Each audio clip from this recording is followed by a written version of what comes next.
It is event number 2 of the 2026 season, and that means it's the PBA Pete Weber Classic. Yes, we are here in the St. Louis, Missouri area alongside a guy who is, I think, lives about 4 minutes from here, Kyle Sherman, a Missouri native, as well as Rick Allen with you. And Kyle, what a great event to come to our second event of the season. Yeah, having the Pete Weber Classic here, what an event. Match play, guys going head to head. I mean, we had some exciting matches. I can't wait to get into it. Well, we had a 300 game to start off the season as far as the winning game by Brandon Bonta. I'm not sure if we're going to be able to do that again, but it would be great. Let's find out who the 5 are that are going to be fighting for the championship today. Justin Nolles and Matt Russo ended up battling it out to find out who would be the #1 seed, but Justin Nolles won that. Then it's Graham Fa, who's back once again in the finals, Thomas Larson, and Hayden Stipik.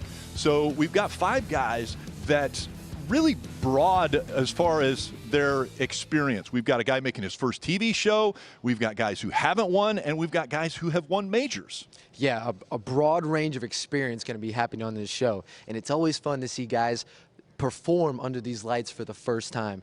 But it's also, we have that 1 seed. We have Justin Nolles, hungry for his first title, and there's nothing like winning that first one, and now he's the one being chased instead of chasing the #1 seed, and I can't wait to see what he comes out and has energy with today. It's going to be a lot of energy. Let's find out how they got here, because a little bit different than just pin totals, what we saw last week. Now we had a tournament format where you had the round of 16 and then into the round of 8, where it was a best-of-7 head-to-head competition. Yeah, best of 7. There's nothing like it in bowling. It's mano-y-mano. You both are taking on the same exact lanes. We have Hayden Stipik and Anthony Nair. Hayden made quick work of Anthony, winning 4-0, both lefties there. You had Matt Russo and Justin Nolles, another lefty-lefty matchup. That one going 7, going down to the wire. EJ Tackett versus Thomas Larson. Thomas putting on an absolute masterclass on how to attack the lanes and set them up, and he took down the best bowler in the world. And then you had Graham Fa and Tom Smallwood. I'm chuckling because Graham, there was no beating that man. He was absolutely destroying everybody, and unfortunately Tom Smallwood took the brunt of that. Well, you talked about the fact that Larson was able to take down EJ Tackett, but coming into this event, the guy who was on fire was Belmo. I mean, Belmo was scoring like nobody had ever seen, and Stipik took him down. And so I think everyone was like, wow, okay, Belmo went down, then Tackett goes down. Guys are fighting for a title here.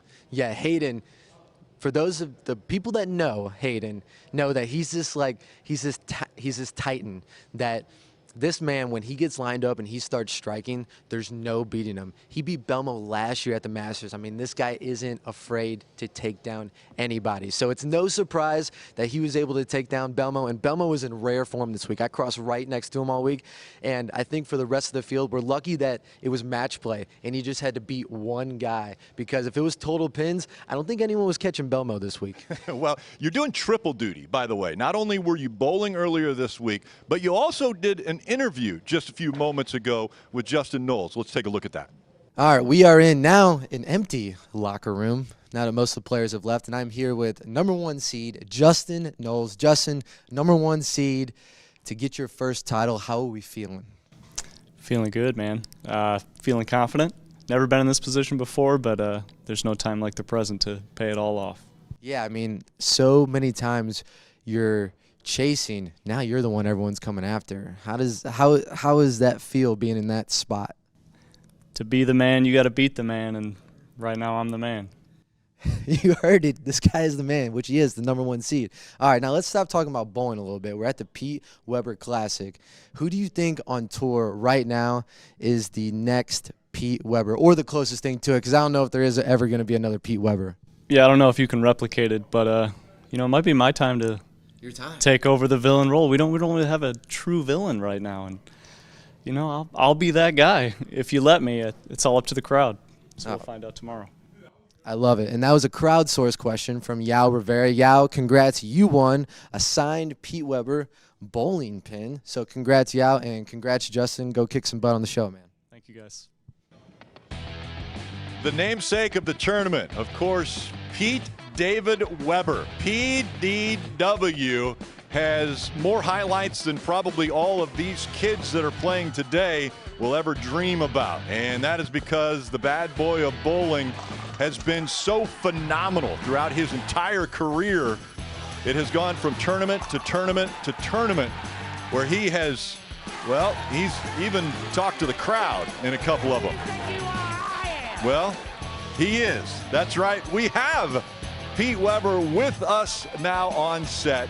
And Pete, I know we talked to you last week as we're watching the 2013 PBA Tournament of Champions, the last tournament that you won on the tour.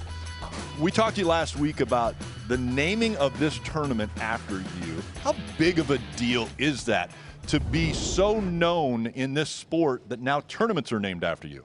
Well, first of all, thank you very much for the kind words. It's actually very humbling, because I know I've actually reached the elite, because I don't think you can get any higher in bowling than having a tournament named after you. Norm Duke has a trophy named after him, which I wish I had a trophy named after me too. So, but to have a tournament named after you means you've reached the elite and you can't go any higher. You are the yardstick, by the way, when it comes to bowling. Everybody measures himself off of Pete Weber. Well, I don't know about that, but you know, it's nice to be known. It's nice to be appreciated, and it's nice to see some of the kids today that actually show a little emotion and get excited when they bowl. Mm-hmm. Pete, talk about having the tournament named after you. You know, most bowlers are measured by the success on the lanes, but you're, and of course, obviously, you've had more success than almost anybody. But I think your legacy is going to be measured more by the impact you had on the game and the inspiration you had. Like, what do you want to be remembered by, or for, I should say? Well, the first thing I would like to be remembered by is my career. I mean, 37 titles, 10 majors. That's something that I want to be remembered by. But I also want to be remembered by my actions that I did on the lanes. I mean, you know, that's a job. People don't realize it's a job, and when you're into your job, you show emotion. And maybe I had a little different emotions than everybody, but I got that, and a lot of people don't know this either. Dad was a really big ham in front of TV shows. When he was in front of a camera, he was a ham. He loved being there, and he loved to get down on the one knees and put his hand up, you know. So, but it was more, you know, gentleman-like, I guess, when he was doing it. And when I was doing it, when I started it, it wasn't acceptable. I didn't care. I was being me, and actually a lot of people don't know that my dad encouraged me to do this. He's very proud of what I've done. And it's not what I have done. It's what the Weber family has done in bowling. It's not just me. Dad started it. He wanted me to follow it. I did. And I put my own name out there. I never wanted to be Dick Weber, and I never claimed to be. And he never claimed to be Pete Weber. But you know what? Like I say, it's what we did as a family and not just what we've done individually. So would you tell young bowlers now to let their personality out? Because I know a lot of bowlers today, it almost seems like they're trying to be very even keel and not be emotional, but that's very different from the bowling that we saw out of you, and last week when we watched Guppy Troop go into the Hall of Fame. I mean, you guys showed emotion, and would you suggest and would you tell these younger bowlers that they can be themselves? Oh, well, absolutely. I would tell everybody to be themselves, but I can't encourage them to be like me, because everybody has their own way of doing things. I want to talk about just the crotch chop of it. This is just for me. Do you remember the first time you gave it one of these on the PBA telecast, or what inspired that?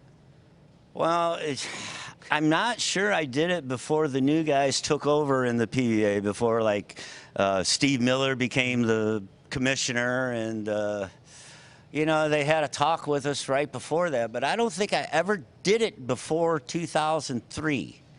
And then Steve Miller said, you guys do whatever you want on TV. You got free reign. Like, free reign, huh? So, you know, and everybody knows I'm a WWE fan. I loved wrestling. I've been watching it since I was 10 years old. I loved DX, Shawn Michaels, and Triple H with the crotch chops. I loved it. That's how I got the crotch chop. And that's the first time I did it was 2003. And the next week, Steve Miller showed that to the whole PBA tournament. Yep. Said, this is what we need on TV right there. And guess who was on TV a lot after that? That's right, Me you. right here. Okay. And you know what? I loved it. I loved every minute of it. The bad boy thing. Yep. I played it. Yeah. I'll play it today, too. I don't care. Yes, you will, by the way. It's something that you got to have your good guy, you got to have your bad guy. I'll be the bad guy. I'm going to put you on the spot. All right, and here in a couple minutes, these guys are going to take to the lanes. Have you got a favorite going into this of these 5 guys? Man, really, Tomas Larsson is the only right-hander. Yep. So I'm feeling if he can get by the first lefty, then he's got a really legitimate chance of winning. But I'm always for the underdog, so I'd like to see Justin Nolles win. All right. The number 1 seed, he is the underdog in this situation.